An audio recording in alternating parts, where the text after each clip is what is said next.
Jack Smith, the special counsel who brought a pair of felony cases against Donald Trump, one accusing him of attempting to overturn the 2020 election and one accusing him of illegally retaining classified documents, moved to drop both sets of charges against him today. And the federal judge, Tanya Chutkan, agreed with Jack Smith and has dismissed the federal interference case against Donald Trump. And Donald Trump has named most of the people he plans to nominate for cabinet posts in his administration. But a few jobs remain, including the U.S. Trade Representative and the heads of the Council of Economic Advisors and the Small Business Administration. Senator Mitch McConnell of Kentucky, the longest serving senator in the U.S. Senate, is stepping down from his leadership post in January, a move he has told colleagues has left him feeling liberated. McConnell has telegraphed that he plans to prioritize two issues that just happen to be subjects on which he disagrees strongly with Donald Trump. Those issues are foreign policy and the Senate's institutional independence. And the federal prosecutor who has overseen the convictions of Senator Rob Menendez, Jeffrey Epstein's accomplice Ghislaine Maxwell, and disgraced cryptocurrency mogul Sam Bankman-Fried, and I should add in there Sean Diddy Combs, said today that he will step down as U.S. Attorney for the Southern District of New York. He's going to make his resignation official in December. Damian Williams, who is the first African-American male to hold that position, announced his intentions to resign effective 11:59 p.m. on December 13th. And the Democratic National Committee will elect a new chairman on February 1st. The party made that announcement today as it continues to reel from President-elect Donald Trump's victory earlier this month. Democrats will hold 4 public forums throughout January for candidates to make their pitches ahead of the party's winter meeting in National Harbor, Maryland, just outside D.C., where they will elect new officers, including the chair, next year. And the Congressional Black Caucus has a lot to be happy about. They have a record, that is 62 members for the next session of Congress, contributing towards the highest number of Black federal lawmakers in history. In all, there are 67 Black people who will serve in Congress. Now, 5 of those members are not listed as members of the CBC. And students in Florida can no longer take sociology to fulfill their core course requirements for college. Florida State University system ruled on Wednesday, and its Board of Governors approved what they are calling a factual history course as a replacement to sociology. The decision by the 17-member Board of Governors came after fierce opposition from sociology professors in the university system, which includes the University of Florida and Florida State.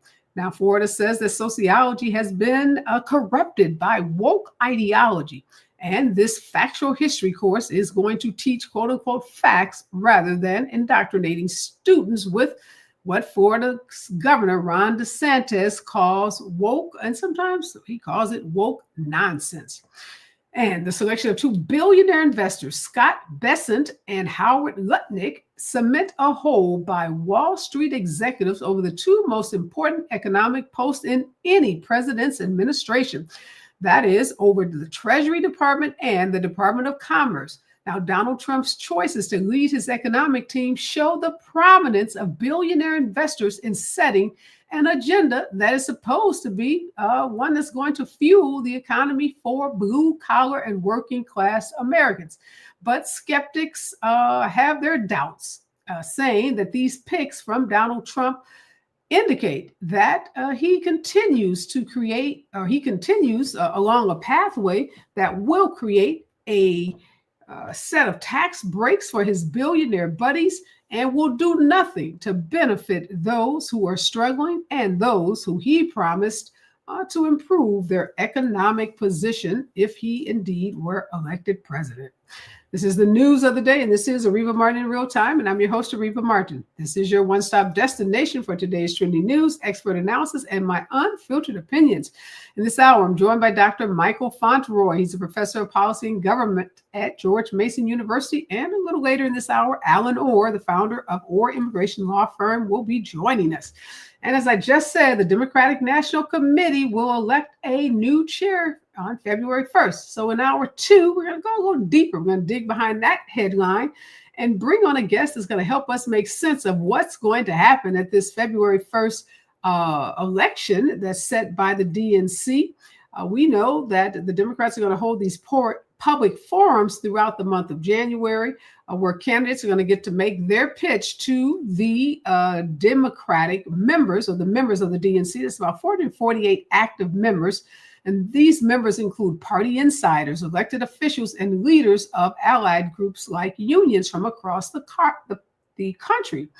Now, the party says it's also soliciting input from outsiders and the general public. So they want to hear from you if you have thoughts about who should lead the DNC. 2 candidates have already declared their interest in being the next chair. That's former Maryland Governor Martin O'Malley and Minnesota Democratic Chair Ken Martin. Now, others are actively considering throwing their hats in the ring as well. We've heard names like Stacey Abrams. We've even heard names like Pete Buttigieg as possible folks who may want to be the leader of the DNC. We've also heard that the Wisconsin State Party Chair, Ben Wickler, is expected to make his announcement right after Thanksgiving. Well, what is the new chair going to do? They have a party that's pretty deflated right now, that's disappointed. Some are downright disgusted with Democrats. Some are looking at the losses. And although the margins between Trump and Kamala Harris have just closed significantly, and there is clearly no landslide, Donald Trump's win of the popular vote over Kamala Harris is very, very, very thin. So this whole notion that Trump won by some landslide is completely false.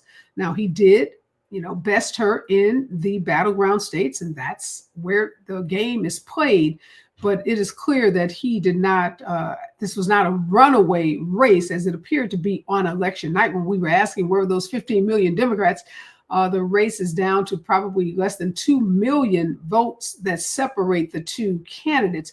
But there are some reports that as Trump encouraged, and in some cases they say found 2 million white voters in this election, Democrats lost Black voters in key states and key cities from Philadelphia to New York. So one big question that this new DNC chair will have to face is what is going to be done to bring back those Black voters who either sat it out or decided they were going to the polls, but they weren't voting for the Democratic candidate. What are they going to do about the loss of Latino voters? Pretty much Democrats lost voters in every demographic group. And the next DNC chair is going to have to deal with that. Midterms are coming up very, very quickly in 2 years, and then we'll be right back at a presidential election. And if the Constitution holds, this should be Donald Trump's last time of being the president of the United States. So we know there's going to be a hard-fought primary for the Democrats. And we are hearing from Kamala Harris that she's telling her team, don't count me out. Keep all of my options open.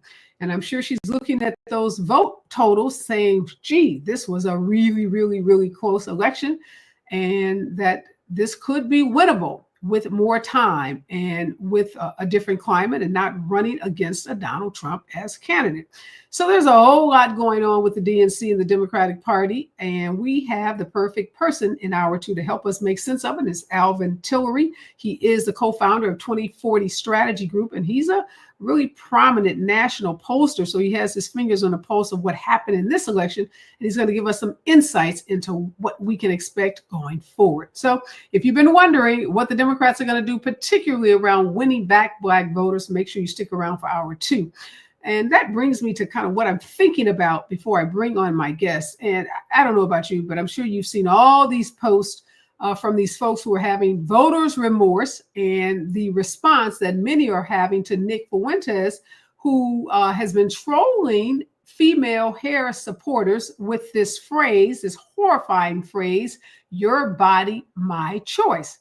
Now, you know what that is meant to make fun of, the comments and the statements and the phrases that we were using, women in particular, saying our bodies, our choice. So here's one of Trump's bros, white nationalist bros, some would say, making the statement, your body, my choice. And you have women, a lot of white women online in particular, who who are outraged at this comment and who are now realizing that Donald Trump is a sexist. A lot of the men who support Donald Trump are sexist, and sexists don't make exceptions for women, that the MAGA women are treated no better in the MAGA party than women outside of that party. And I, scratch my head and wonder, why is it that folks are just coming to this realization? Trump, after all, is the candidate who has been very credibly accused of sexual misconduct by not one, not two, but dozens of women. We remember E. Jean Carroll, the jury of her peers, the jury of Donald Trump's peers, who adjudicated that he had sexually assaulted E. Jean Carroll. We know there are other women who've come forward with credible claims. We know he was captured on tape bragging to a total stranger about grabbing women by the genitalia in order to have sex with them. We know that Donald Trump regularly silences his female critics by attacking them for their looks, their medical history, and their menstrual cycles. Yes, that's Donald Trump, your president-elect. So those folks who are so horrified by Trump's behavior, it seems virtually impossible for any woman to align themselves with him now to be so incensed by Nick Fuentes and the cast of characters that proudly call themselves MAGA bros. So again, why we saw Republican women flocking to Donald Trump, I think the number now is like 53% of women voted, white women voted for Donald Trump, an accused, and an adjudicated sexual predator. Well, maybe he hasn't admitted it, but we know he has been adjudicated as such. It's hard to explain. There are folks who are now online having voters' remorse. Again, after hearing Donald Trump, feigning to call Nancy Pelosi the B word at a rally, J.D. Vance talking about childless cat ladies.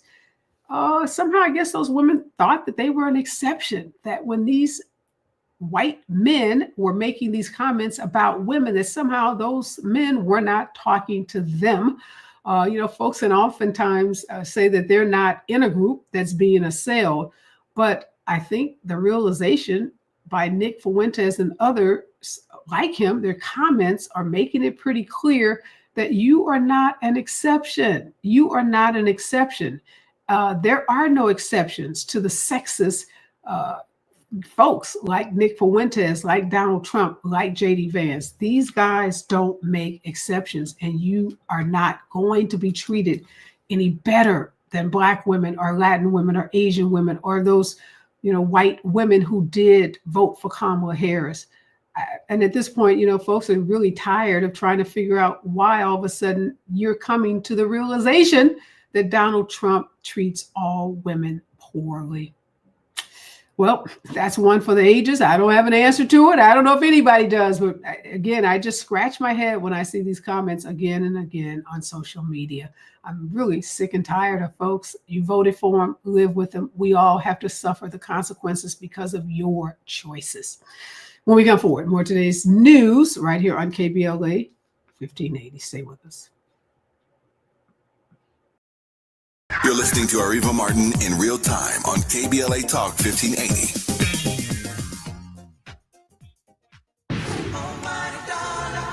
Are you an entrepreneur looking to take your business to new heights? KBLA Talk 1580 is your partner in success. Every day, we celebrate and elevate Black-owned businesses across our community. Our KBLA SMB Marketplace currently features The Cookie Dip, Badass Bakes, Hair Concoction, Higher Education Accreditation Consulting, LACC Radiology Technology Department, and Malik Books. Your business deserves to be heard. Let KBLA Talk 1580 amplify your voice and connect you with our powerful community of listeners. Email smb@kbla1580.com today. That's smb@kbla1580.com. At KBLA Talk 1580, we've got your flag.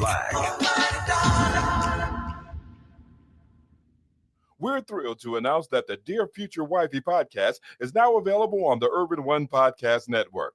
This show, hosted by Latiris R. Whitfield, explores the journey of discovering and rediscovering love and relationships. With over 500,000 subscribers on YouTube, Dear Future Wifey has become a prototype for discussions about love and relationships. Learn how to rediscover love, heal, and have faith in relationships.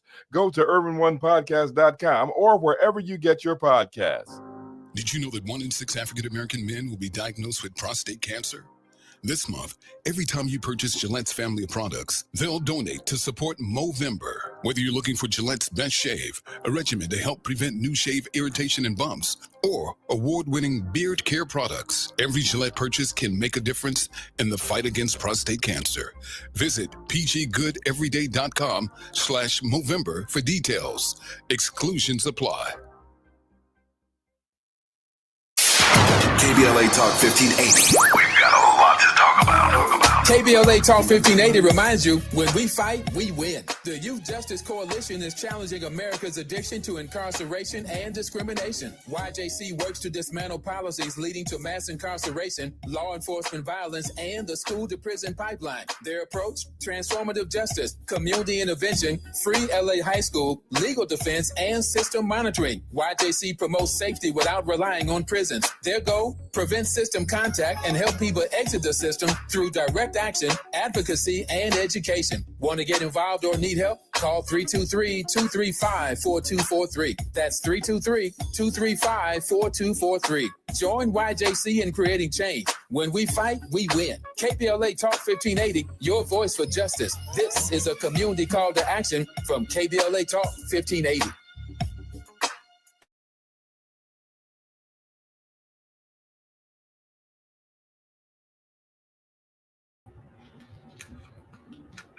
We are back, and in this hour, Professor Michael Fontroy is joining me, and a little later, Alan Orr will be joining us as well. Thank you, Professor. I want to first talk with you about this change in this Florida Education Board determining that sociology should no longer be a requirement for students who are graduating from the University of Florida, Florida State, saying they're going to replace sociology with something called a factual history course. And apparently on both sides, there are sociologists who are outraged by this decision and others who are saying this is good because sociology had become infused with this woke ideology and that students were somehow, being, misled by a narrative in terms of the history of this country and the history, the real-time factual situations from the perspective of ultra liberals. What do you make of this determination by the Board of Governors? Well, there's so much to sort of dig into here. One of which is, and I have to acknowledge up front that I don't know the specifics of course syllabi in sociology at Florida State or the University of Florida, or how much latitude individual professors have to guide the course in the way that meets their expertise. And nor, by the way, do I know what actually are the details on this factual history course. I'm actually a little more concerned about that than I am about the removal of sociology. But I will say, sociology is a very legitimate subject of intellectual inquiry. It's the kind of topic matter that gets people to thinking in multiple directions, which is what education is supposed to be about. Have you thinking in ways that are much more critical in terms of the analysis that a student brings to something. And so I find it to be a natural the move by the Florida Regents is sort of a natural outgrowth, as I see it, of their attempts to sort of water down any kind of educational access or understanding that isn't only rooted in the white experience and all of the other things that help to explain the interaction of people in the United States is at least as worthy and shouldn't be ignored. But the Florida Regents, led by their governor, seem to be determined to whitewash history, political science, sociology, English, and any other set of topics that include non-white voices. Yeah, I'm sitting here laughing, thinking, is the only subject off limits math? But it's possible that even the way math is taught, when you get into word problems, they may go after math courses too, because there is a real effort here to undermine the true history, particularly when it comes to Black history in this country. And with Donald Trump, how bad can it get in terms of universities? Because obviously, this board of governors has a great deal of power over the curriculum at state-run universities. You're at a state-run university in Virginia, right? George Mason?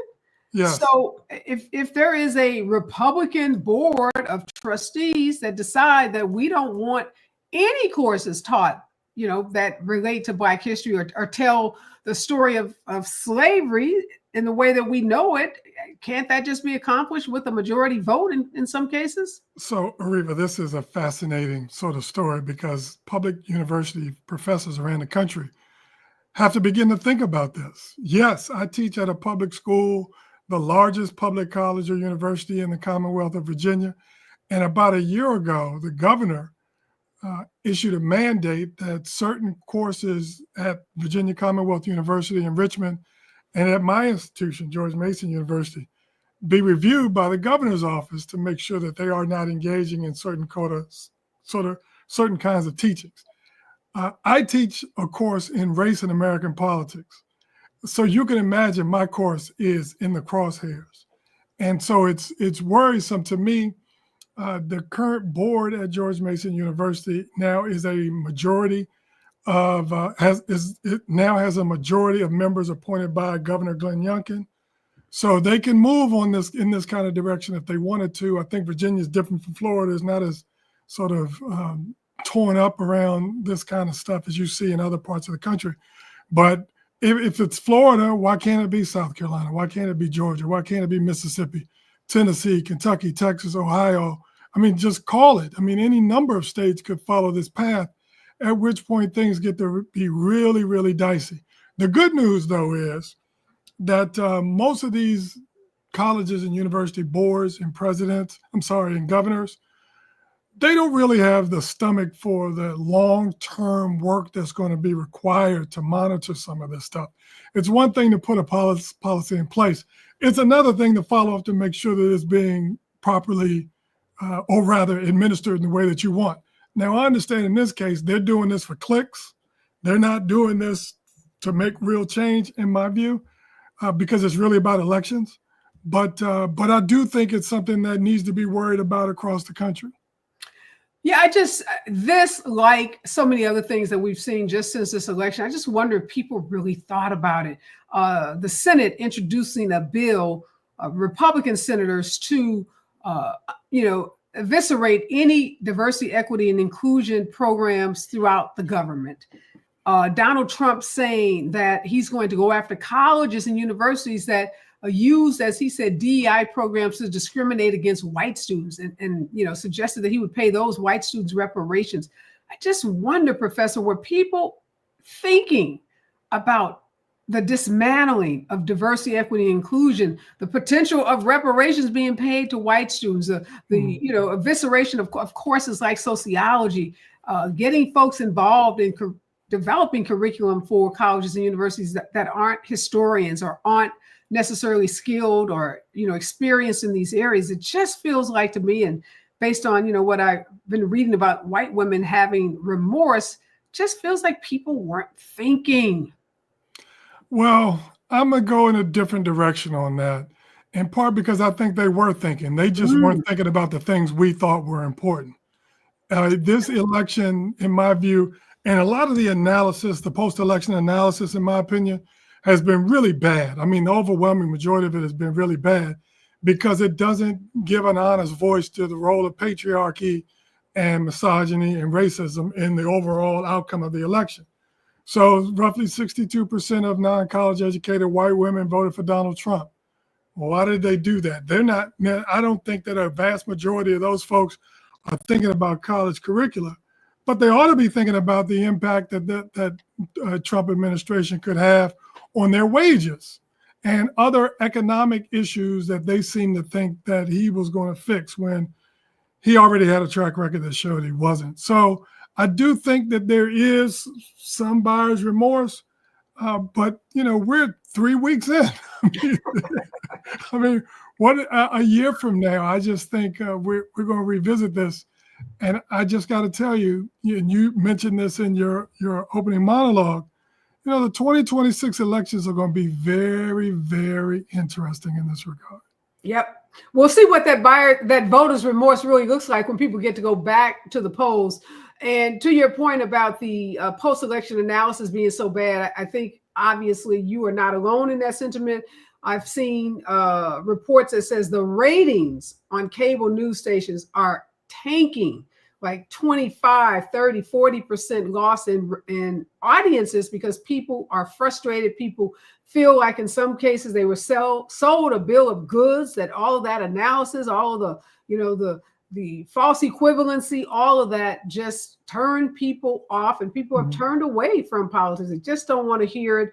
They don't want to see the ads. They don't want to get the text messages, the emails from the parties, and they definitely don't want to listen to pundits opining about what happened, or people now whining about Donald Trump's pick for his cabinets as if he was going to do anything differently. I mean, he picked who we could have predicted he would pick, and they are as bad as we could have predicted they would be, because he told us what this administration would look like. He told us that Project 2025 would be significant. So it is. Stay with us. More to come when we come forward right here on KBLA Talk 1580.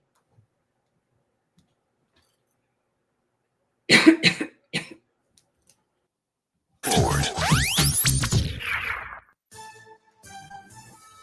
I'm Amber Payton with 4 Things You Should Know from BIN News. A judge has agreed to officially dismiss President-elect Trump's federal election interference case. Special counsel Jack Smith filed a motion to drop the felony charges connected with Trump's alleged efforts to overturn the 2020 presidential election.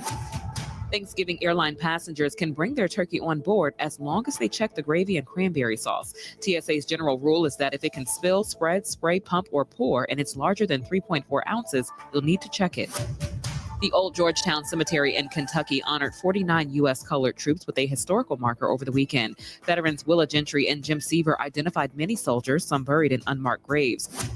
And a new mural honoring former Black D.C. Mayor Marion Barry was unveiled on the 10th anniversary of his death.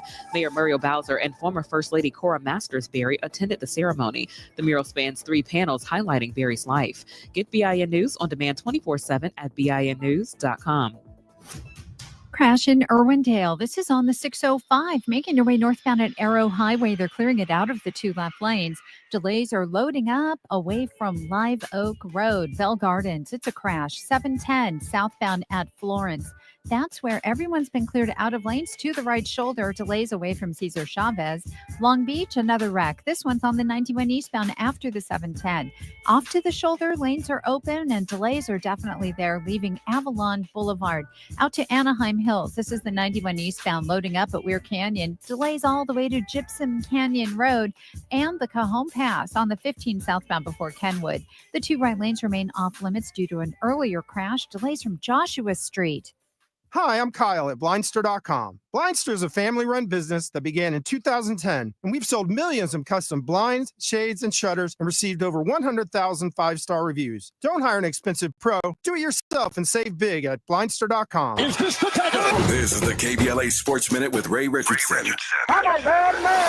A day after beating top-ranked South Carolina, the UCLA women's basketball team is now the #1 team in the country. Voters in the Associated Press Top 25 poll put the 5-0 Bruins in the top spot for the first time in school history. The Bruins were number 5 in the country before Sunday's landmark win over South Carolina, the defending national champions. South Carolina had been number 1 for 61 consecutive weeks and had a 43-game winning streak. USC is ranked 6th in this week's poll, giving the LA market 2 Division I teams in the top 10. Congratulations to Tennessee State's football team and their head coach, Eddie George, the Hall of Fame NFL running back. The 9-3 HBCU team was given an at-large berth in the NCAA Division I AA playoffs. Tennessee State, a member of the Big South Ohio Valley Conference, will play a first-round game Saturday against Montana. No debates, no speculation, just the info you need. That's your KBLA Sports Minute. I'm Ray Richardson on KBLA Talk 1580. Yeah, y'all, come on. Pick up the drums. At KBLA Talk 1580, we fight the power every day. Yeah, Gotta give us what we want. Gotta to give us what we need. Hey! I listen to KBLA and I love the commercials. I know what the commercials mean. I also, if I'm looking and trying to figure something out, I need something to talk to me that might hit me. And it happens on TV because, every time they show a sporting event, they got the pharmaceutical companies back to back telling people how to fix the sickness on the same stuff that they sell them. So we get it. Yep, we get it too, Chuck D. And that's why at KBLA Talk 1580, we don't black down. Drop it! Our freedom of speech is freedom of death. We got to fight the powers that be. Fight the power! Fight the power! You're listening to KBLA Talk 1580, where climate is king. Climate is king. Tips to help improve basic steps for building a budget in 2024. Building a budget can help you achieve and reach your financial goals. With a budget, you can keep track of your spending, avoid and get out of debt, limit overspending, pay bills on time, and build solid savings habits. What's the best way to get started? Figure out how much to set aside for expenses, like rent, mortgage, bills, groceries, and entertainment. Understanding your past financial habits can help you make the proper adjustments for your budget. Adjusting to a budget can take time as you work to find the right balance, but keep working on it. For more financial health tips, visit chase.com or stop by a local branch. This segment is sponsored by JP Morgan Chase & Company.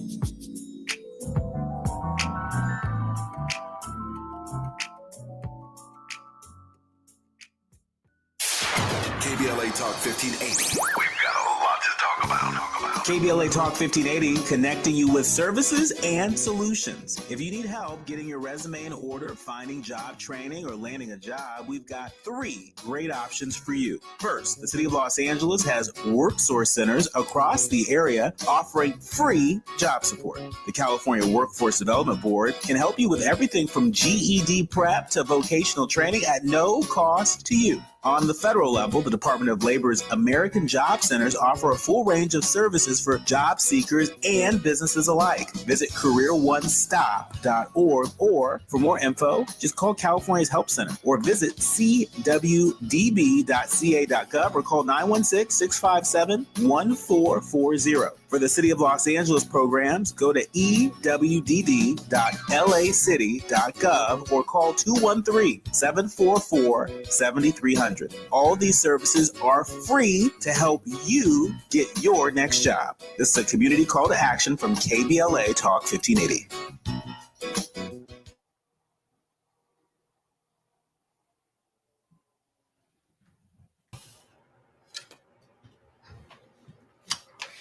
We are back, and in this hour, Dr. Michael Fauntleroy and Alan Orr is going to join us. And in hour 2, we're going to be talking about the DNC and what is it going to do to remake itself and get ready for the midterm elections and the next presidential election. And what does that mean for Black voters, many of whom said they are exhausted? They said they're done, they're taking time to rest and reflect, and that they are tired of saving the Democrats. Pollster Alvin Tillery is going to join us in hour 2 to help us make sense of what's likely to be the pathway that the DNC, the Democratic National Committee, charts in order to get ready to win back some of the losses that were sustained just a couple of weeks ago in these elections. So, Professor, let's talk about, again, Donald Trump's choices. A lot of folks are moaning and groaning that he's appointed a bunch of men who have been accused of sexually assaulting or harassing women. Not really a big surprise because that's what he's been accused of. So again, I don't know what people expect. Donald Trump doesn't see anything wrong with men who have been accused of sexual conduct. We went through this Me Too movement and we thought there was a sea change and that perhaps the country was shifting in one direction. But with Donald Trump's win and with the appointments of some of these folks to his cabinet, some of these men, how harmful do you think that is to the Me Too movement? Because obviously this is sending the opposite message that we were sending several years ago when folks like Matt Lauer and other high-profile folks who had those kind of accusations, we saw them losing jobs left and right. We even saw a senator forced out of his seat. And now folks with far more egregious allegations are going to be leading the country. Yeah, it's hard to be surprised by any of this when you consider the leader, right? He is trying to create America that reflects his values, his preferences, and his beliefs. And so he is going to go with people who reflect that. And many of them also have these kinds of problems. We should also add he's beginning to line up a cabinet from an economic standpoint that is very much aligned with his billionaire values, right? So I don't think anybody should be surprised. You know, there's an old adage from the former now transitioned football coach Dennis Green. He said, they are who we thought they were. Well, Trump is who we thought he was, and the people that he's putting forth, in many cases, unqualified or poorly qualified, but fit a particular phenotypical and sort of television front-facing view that he wants to project, are getting these opportunities. And there's no reason to be surprised because he's already signaled that this is what he's about. So here's the thing, though. I think he's also putting unqualified people in some of these positions, not on the economic side, but on some of this other stuff, because he wants to run public policy out of the White House, not out of the departments. And that has been a longstanding trend toward empowering the president even more over the course of the last 30 to 40 years. So it's not a terrible surprise. But if you look at some of the people he's putting in office, Linda McMahon, Dr. Oz, Pete Hegseth, Tulsi Gabbard, run down the list. There are any number of other people who are not within a million miles qualified for the job that they've been appointed. And I think that's what he wants. Well, he told us, Professor, that he was going to have a different administration, that he was going to have loyalists. He was done with the so-called professional politicians, the traditional Republicans who he believed hampered him in many ways in his first administration. So he was not going back to the General Kellys of the world that tried to put safeguards in place and prevent him from going too far off the rails, and then who later criticized him. He's going with folks. That's why Matt Gaetz was originally appointed to the Department of Justice. These are diehard in the just in the thick of it loyalists, and they are not going to challenge him. They're not going to try to stop him. They're going to carry out his mandate, and they're going to do it gleefully. And so again, no surprises. So all of these folks, and I'm one of them, I've been tuning out a lot of the pundits and the analysis on the election, because I feel like, a lot of these were the same folks who misled us and who normalized Donald Trump. I mean, he was so normalized. I tell the story. I did a commentary for a network on the night of the election, and it was just amazing to me trying to have a conversation about Donald Trump and Kamala Harris, and folks wanting to just talk about them as if these were two very similar candidates. They just happen to have differences of opinion on the economy and on immigration. It didn't matter that 2 days before he was basically calling Nancy Pelosi the B word. Didn't matter that he had that rally in Madison Square Garden days before. None of that mattered. It was simply, here's a guy that says he wants to put tariffs on goods coming from China. Here's a guy that wants to deport 11 million people. And here's a candidate, that says something contrary to that. So the media spent months and years now normalizing Donald Trump. And you're right. I mean, when you try to bring up patriarchy, misogyny, and racism, folks look at you like you got 2 or 3 tails. Let me just, you mentioned the immigration and the deportation piece. I have not yet heard anybody ask the following question. How much is it going to cost? Where are you going to get the money from? And how long is it going to take? And oh, by the way, how are you going to force sovereign nations to take planes full of folks that they may not want to take? Remember, many of these folks who are in this country illegally are sending money back to their home countries. So if they get deported, not only does that dry up, you got to take them back in. I'm not sure that's even going to work. And to your point about normalizing, I haven't heard anybody ask those questions over the course of the last year and a half or so. And I have heard. Let me say this: I have heard some of the economists say that the cost of that would be astronomical. that it would tank the American economy because so many of these workers provide the backbone for our agriculture, our hospitality, so many of our industries, that just even trying to identify them would be, a nightmare. And then taking those revenues and those tax-paying dollars out of our economy would be catastrophic and devastating. So I've seen those economists make those points. But, I've also seen Trump's people very glibly say, oh, it can be done. And if the family members don't like it, they can go too. I mean, I've heard, some of his folks make those comments. But clearly, like all of Donald Trump's plans, it's not thought out, right?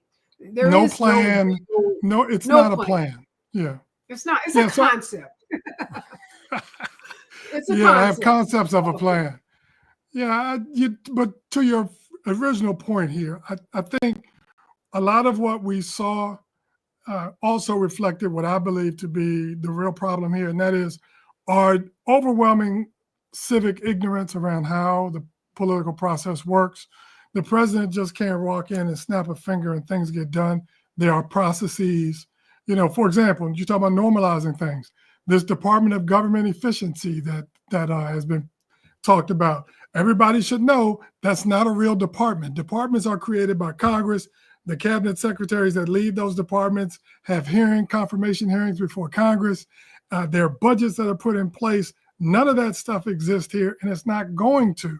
So to even refer to it as a department, in my view, is misleading, but it certainly bleeds into the goals and aspirations of the Trump administration, which are to make you think things are going to happen when in reality they aren't.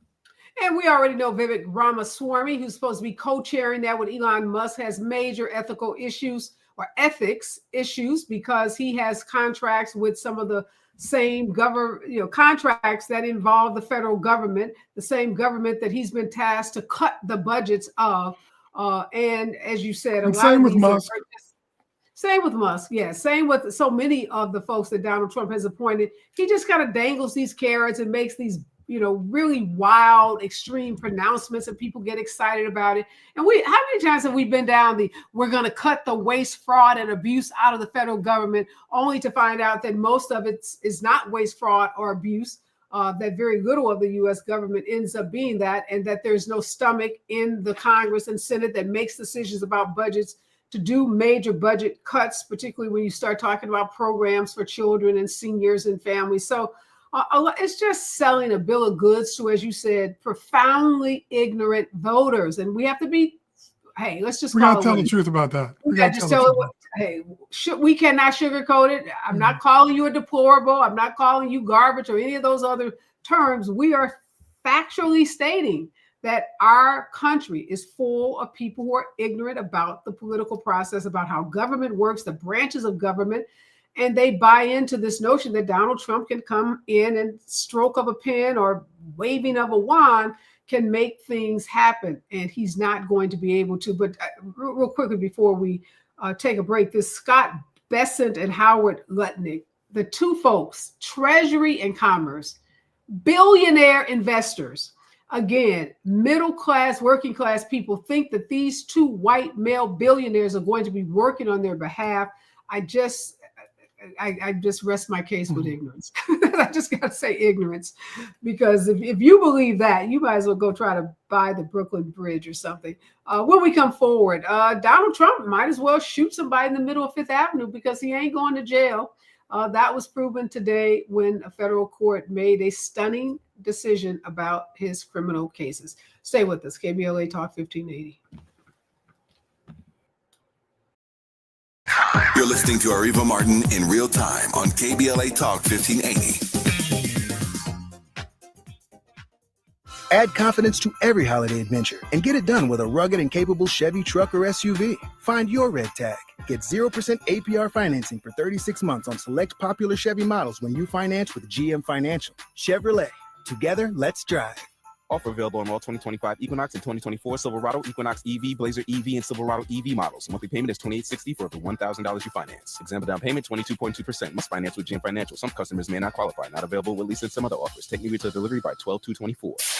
KBLA Talk 1580. We've got a lot to talk KBLA Talk 1580, connecting you with services and solutions. The Autopsy Initiative provides a second autopsy free of charge for victims' families who have lost their loved ones due to a police-related death. The services offered through the initiative include the completion of a second autopsy, disclosure of preliminary findings, and a final autopsy report.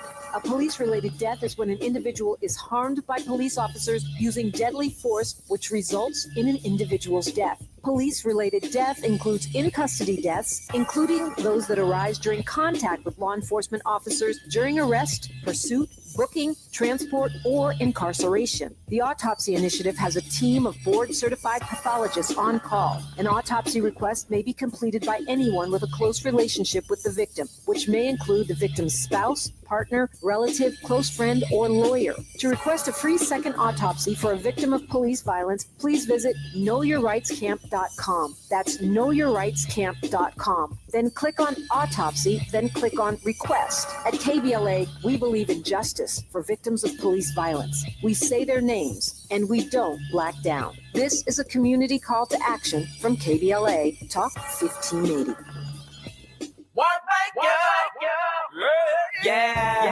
The California Crusader newspaper would like to thank all of our subscribers for their support throughout the years, proudly serving the South Los Angeles and South Bay areas for more than 40 years. The California Crusader is a multicultural, Black-owned, adjudicated newspaper that focuses on providing newsworthy information to the people in our community. We're constantly looking for ways to assist businesses in our community to connect with our subscribers. We provide low-cost, effective ways to promote your business with our reasonable and affordable advertising rates. You can participate by suggesting, sharing, and submitting your stories on the California Crusader newspaper Community Share Facebook group page, or visit our website at cal-cruise-news.com. That's calcruisenews.com. Then click on the Submit Now button located on the top right corner of the homepage, or text CCN to 42828. Again, text CCN to 42828. The California Crusader newspaper, working together to build a better community for our future. Subscribe today.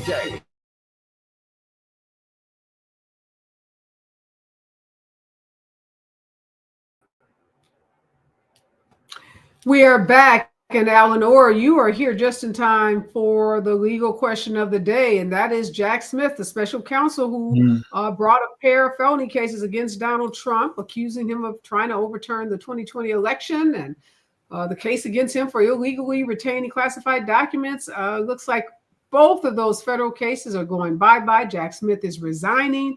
Judge Chutkan in New York has, for all practical purposes, dismiss the federal case against Donald Trump. We know the judge in Florida had already dismissed that case. It was up on appeal before the 11th Circuit.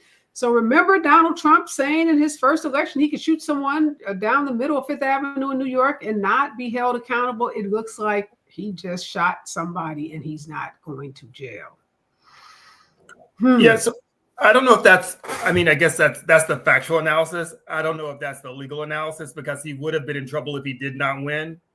And in this case, there was a little bit of civic action, meaning people voted, however they voted, and the votes didn't turn out in such a way that the prosecution would continue.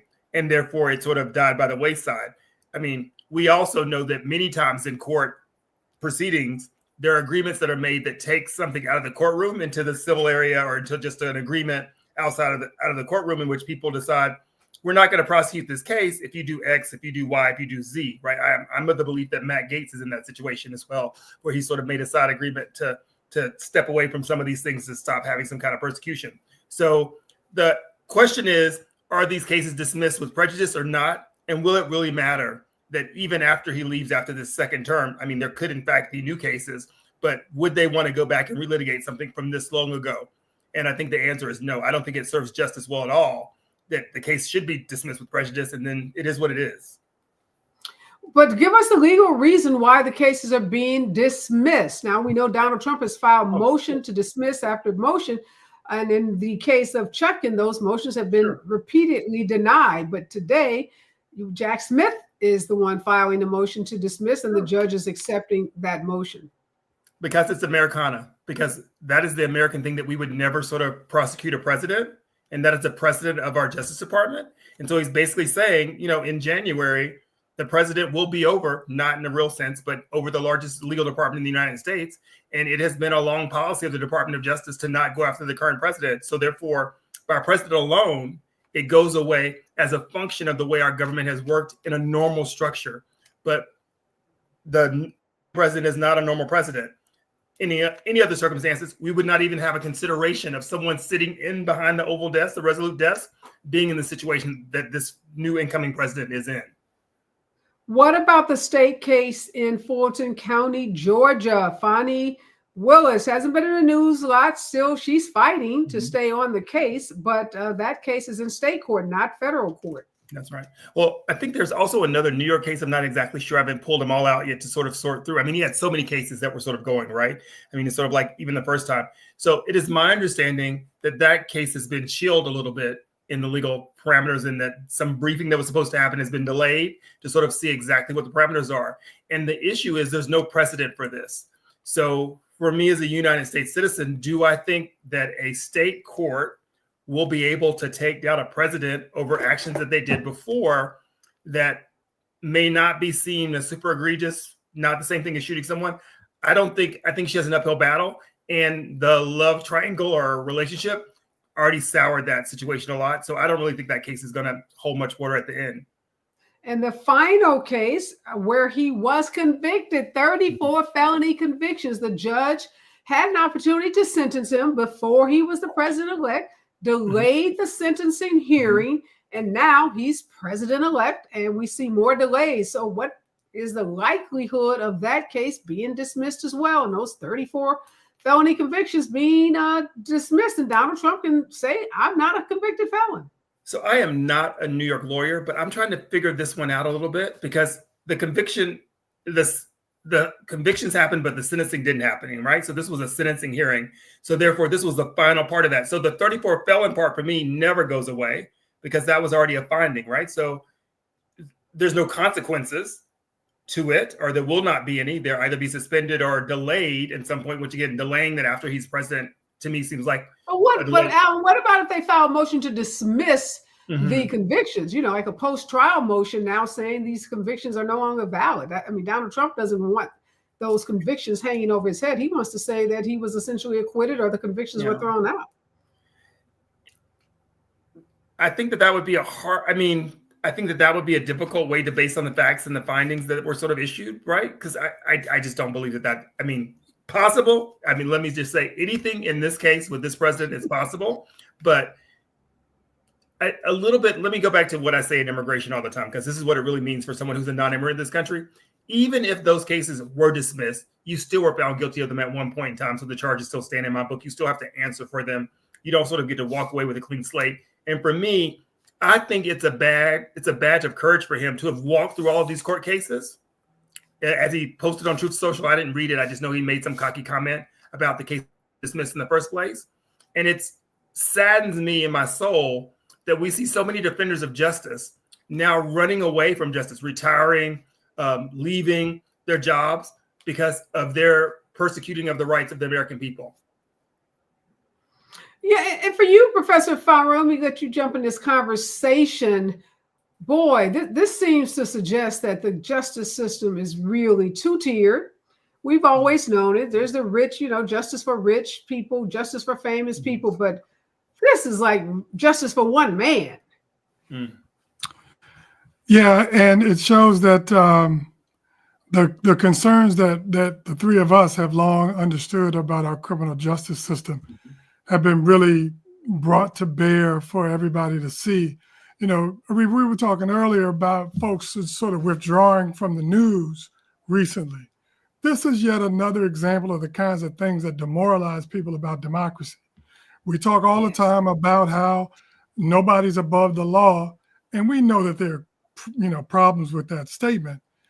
But to be slapped in the face with it like this, that a guy used his wealth and privilege to delay, and that delay was abetted by poor decision-making in the Department of Justice, who should have jumped on this the moment Joe Biden was inaugurated and waited 2 years before they launched a real investigation with Jack Smith, just makes it clear that justice, as we know, justice delayed is justice denied. And in this case, the denial of the justice isn't for the defendant. It's for those of us who have to live with the consequences of that egregious behavior. And so for me, it's demoralizing. Alan, you used the word, sort of how it negatively impacted your soul. I share that because it's hard for me to go and stand in front of my students, 18, 19, 20, 21 years old, and talk about the theory of the presidency and then compare that to the actual practice of the presidency. Right. It's complicated, and it's not making our democracy work any better. In fact, it's making it work a lot worse. Yeah, it's downright ugly. I mean, let's just call it what it is. And to say to young people, follow the law, believe in the criminal justice system, believe in our system of laws, and then to see this happen, as you so eloquently stated, he used his money, his privilege, and his position to delay.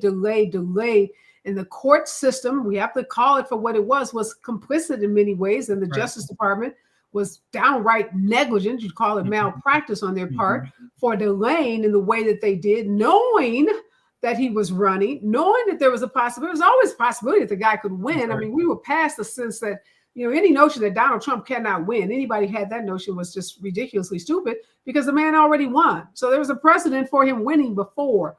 And we knew how divided the country was, that this is really a travesty of justice in so many ways. And it makes it hard to have faith in our democratic systems and our legal systems when we see someone like Donald Trump get away with, I go back to my shooting someone in the middle of Fifth Avenue. And for a lot of folks, that's what this feels like. Today is a sad day for our justice system and our legal system. We're out of time. Thank you so much, Professor Fauntleroy. Always a pleasure to see you. Thank you, Alan, for jumping in and helping us with these thorny legal questions. Not easy questions to answer, but I guess the takeaway is Donald Trump is free. He's out. He ain't going to jail. And basically, these cases are going away. That's the long and short of it. When we come forward, we're going to be talking about the DNC. It's in shambles right now, and a lot of folks want to lead it, but some folks are saying these aren't the right folks. And what the Dem party is really going to do to, claw back those voters that it lost in this election. Alvin Tillery breaks it all down for us in hour 2. Stay with us, KBLA Talk 1580. Thanks, guys.